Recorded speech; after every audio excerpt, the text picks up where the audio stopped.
정경심 교수 얘기인데 저희가 얼굴을 좀 흐릿하게 만든 모습을 보여드렸습니다만 오늘 저 재판이 있는 날인데 그 실제 출석을 했겠죠. 10시에 재판이 예정돼 있었습니다. 어떤 장면인지 보겠습니다. 석방은 첫 재판 출석인데 신경 한 말씀만 부탁드리겠습니다. 재판에 성실히 임하겠습니다. 아니요, 미리 관련해서 공익공성을 원한다는 얘기가 있는데 국민들한테 상관이 없으신가요? 말씀해주세요.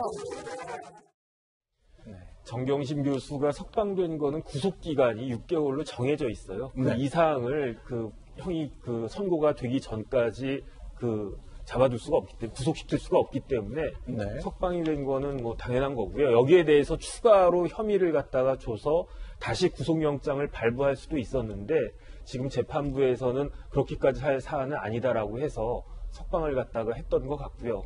그 다음에 보니까 오늘 재판에 가서 좀 증인이 독특하신 분, 뭐 특별하신 분이 이제 예정이 되어 있었거든요. 한인섭 교수라고 서울대 로스쿨 교수님이신데 이제 한인섭 교수가 조국 교수도 형법 교수지만 한인섭 교수도 형법 교수거든요. 그런데 불출석 사유서를 갖다가 내고 증인에 응하지 않았거든요. 그런데 형사소송법 151조에 보면 증인이 꼭 왜냐하면 판사가 증인으로 채택했을 때에는 이 사람이 나와서 증언을 해줘야 내가 제대로 된 판결을 할 수 있다. 이렇기 때문에 증인을 갖다가 부르는 건데 거기에 협조하지 않을 때에는 과태료를 갖다가 부과할 수 있게 돼 있어요. 그래서 최대 500만 원까지 할 수 있는데 한 300만 원 정도 이야기한 것 같고 이렇게 과태료까지 부과했는데도 그 증언을 갖다가 하지 않는다. 그러면 7일 이하의 감치까지도 가능하거든요. 그래서 한인섭 교수가 계속 그 증인을 거부할지는 좀 지켜봐야 되지 않겠나 싶습니다. 그러니까 한인섭 교수 그러니까 11년 전이지만 그 조국 장관의 그 첫째 딸이 인턴을 거기서 했느냐 안 했느냐 관련해서 그 인턴에 대한 증명서 발급 도장을 어떻게 찍었는지 관련된 얘기를 들어야 되는데 오늘 일단 불출석했다는 얘기를 좀 드렸고요. 그 다음에 최근에 조국 장관 가족들이 여러 명이 동시에 옥고를 치렀는데 대체로 보석 또는 이제 그 구속기간 만료로 풀려난 일인데 친동생도 보석 결정으로 내놨죠. 지금 3명이 구속이 돼 있잖아요. 오촌 조카, 그 다음에 동생 정경심 교수. 그런데 이제 두 분은 이제 석방이 됐죠. 원래 일반적으로 재판부에서 보석을 했을 때에는 어떻게 변호사들은 추단할 수 있냐면은 재판부에서 이 집행유예를 해주겠다라고 생각을 갖다 기대를 갖다 많이 할 수 있다는 건데. 보석 결정을 할 땐 사람들은 실형은 살지 않겠구나 하는 생각을 한다는 얘기죠. 그러면서 이제 변호사 같은 경우는 다행이다 이렇게 가슴을 딱 쓸어 내리는데 이 케이스는 조금 틀린 것 같아요. 왜냐하면 이미 이제 판결 선고 날짜까지 잡았는데 변론을 제기했거든요. 그 재판부에서 선고 날짜를 잡고 변론을 제기한 이유는 딱 하나입니다.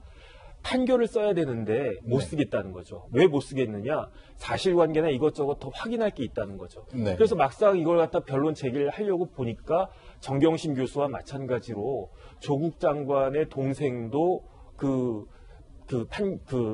구속 기간이 거의 다 이제 찼기 때문에 6개월이 다 찼기 그렇기 때문에 이제 구속 기간 만료로 풀어줄 수도 있지만은 보석을 갖다 할 경우에는 조건을 갖다가 붙일 수 있거든요.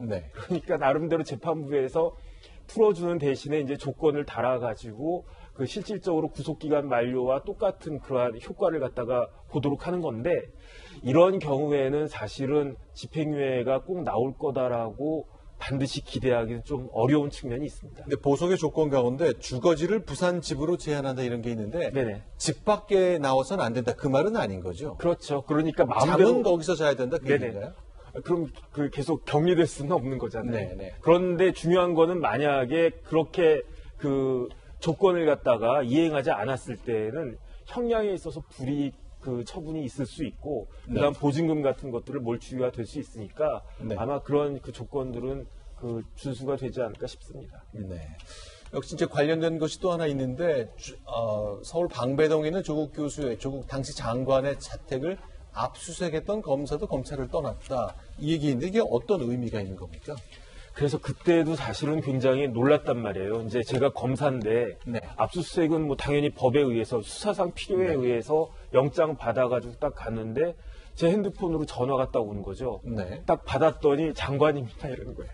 네. 또 다른 장관도 아니고 법무부 장관. 그 다음에 단순히 법무부 장관도 아니고 피의자의 남편.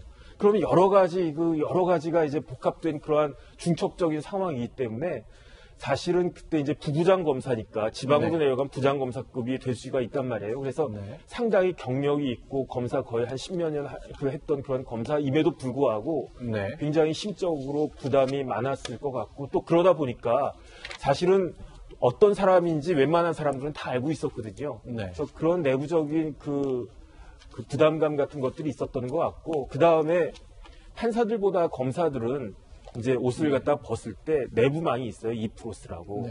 그럼 뭐 내가 여태까지 이렇게 뭐 공직생활 뭐 몇 년을 갖다가 했는데 대가 없이 마치게 해줘서 감사합니다. 이런 글들을 갖다가 남기는데 이 부부장 검사 같은 경우는 그런 것도 없이 그냥 굉장히 이례적으로 예외적으로 검찰을 떠났다 이런 이야기인 것 같습니다. 네, 저도 그 당시에 보고 좀 충격적이었던 게 무엇이냐면 그때 이제 대정부 질문 때 야당 의원이죠. 그래서 이제 조국 전 장관에게 그 압수수색했는데 검사한테 통한 사실이 있느냐 확인하셨잖아요. 근데 사실 이게 검사와 의원들 관계에서도 이걸 이야기 안 하면 알 수 없는 상황인 것인데 지금에 와서 또 추측하면 이제 또 여당이 어떻게 보면 좀 총선에서 승리하다 보니까 저분이 좀 침적으로 느껴서 이렇게 그 일을 못하게 됐을 수도 있습니다. 그렇지만 그렇게 단정 지을 필요는 없을 것 같고 이제 저분이 이제 인터뷰를 하실 거잖아요. 또 그 개인적인 일실상의 사유로 그만둘 수도 있는 것이니까 저것을 다시 또 여러 가지 정쟁의 이슈로 몰아갈 필요는 없을 것 같고